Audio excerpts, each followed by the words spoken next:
The huge, blind, all encompassing trust put in certain types of influencers within the crypto space has diminished greatly since the inception of crypto. Of course, a landscape once filled with boundless optimism, mixed with just that right level of naivety, created an arena for some influencers to make a real killing and some real traction.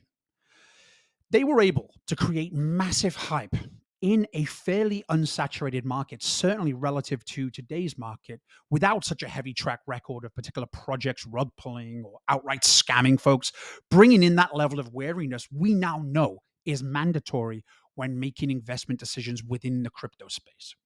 Now, I'm not saying that all these influencers were evil and conspiring to take advantage. I'm sure in lots of instances, they themselves were probably taken advantage of and learned many of those hard lessons along with us.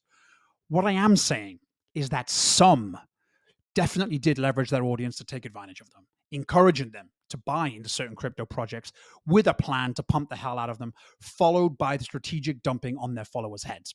It definitely happened, and it happened a lot. But regardless of whether these influencers fell into the naive or the evil camps, one thing applies to all of them.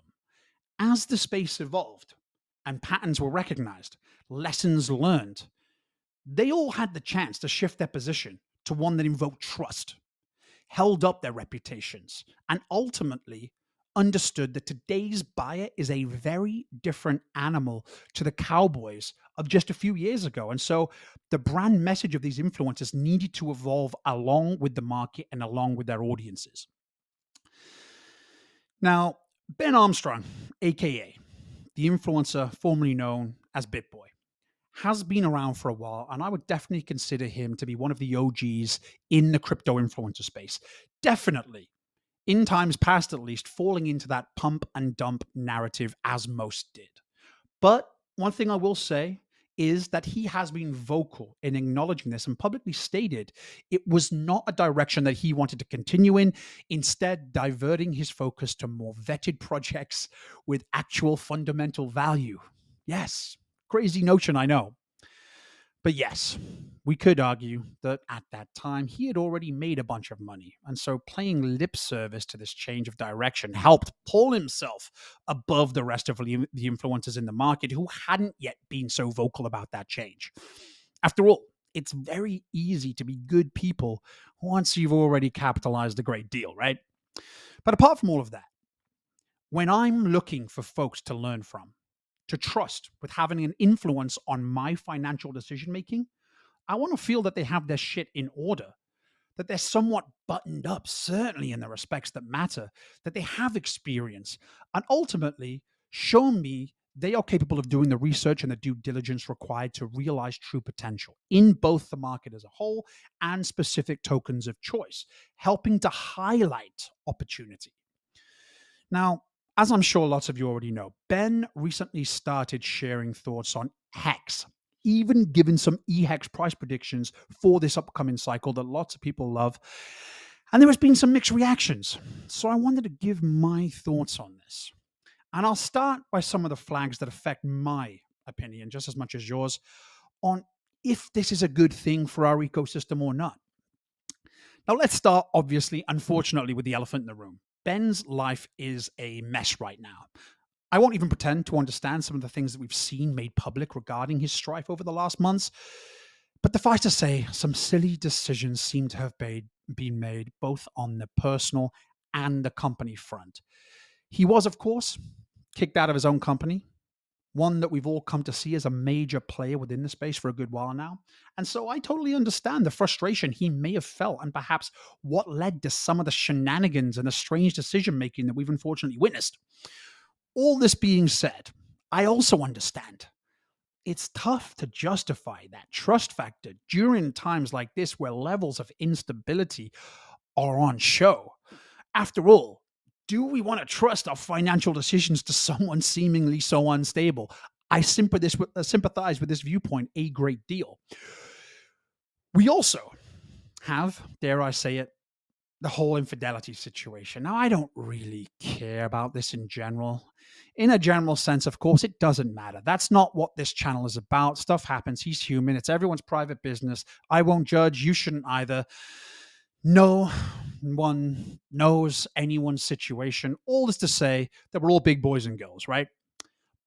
But for me personally, letting that transcend in the public way it did, showcasing emotional, tearful regret in one moment, and then a total lack of principle or honor in the next by totally dismissing your heartfelt message to your audience, kind of sets red flags. How could I possibly trust what you say to me if you can't even hold yourself accountable to your wife and kids? I get it. And that point has a lot of validity. I don't want to see someone I have come to depend on for financial tips showing me their emotions. I just don't. That's just me. I watch my telenovelas for that, or vlogs or reality shows. For this segment of my life, I want straight money making, son. Not to mention asking your followers for money to help you with your legal battles. He's been a big influencer for a long time.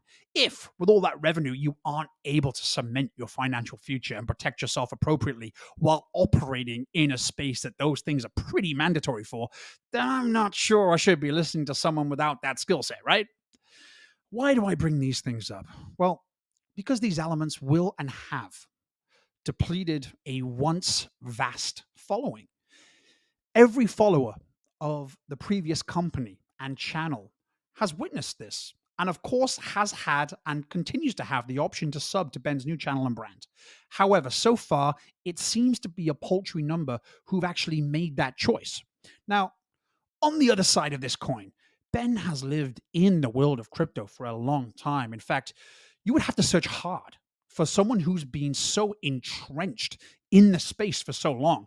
And so, in terms of experience, he certainly has it in spades.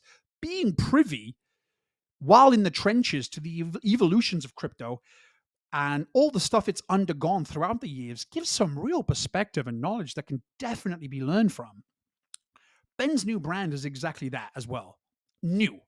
So perhaps given time when history slips into the background, things are forgotten, and the bull market euphoria swings around, he will no doubt see some huge growth in his following. This, of course, happens every bull cycle when people are in crypto and finance mode and they're looking for opportunities to build their wealth more and more and more. Even more so, you would expect, with such a well known figure in the industry. Ben's also found a recipe, it seems, to attract new folks to his brand.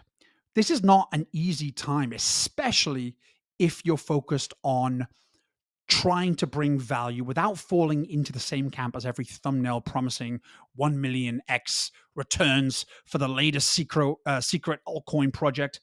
Believe me, I'm seeing this right now. When I put out something that I deem as having a lot of value, it's often met with not huge interest. People seem to be reluctantly drawn to some of the smoke and mirrors on show, and Ben seems to have those eyeballs on lockdown if his previous company engagement and channel engagement was anything to go by.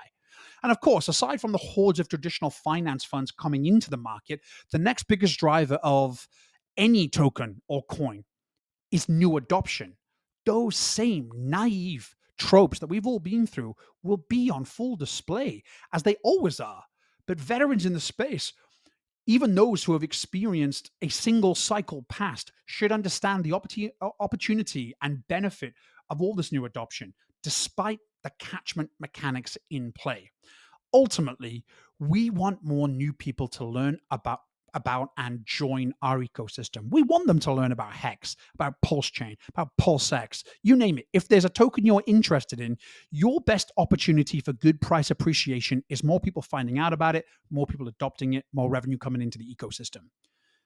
Ben brings that traditionally in spades. And so I can only see this as a good thing to happen to Hex and the rest of the pulse chain ecosystem in both short and long-term horizons, despite some of the negative connotations at present. We can all probably agree that having an open mind and wide arms to everyone, saying nice things about our ecosystem is a very welcome thing and can only ensure that our network effect receives more energy and allows our awareness to grow. So, is this artist, formerly known as BitBoy, going to pump our bags to the moon? Sure, why not?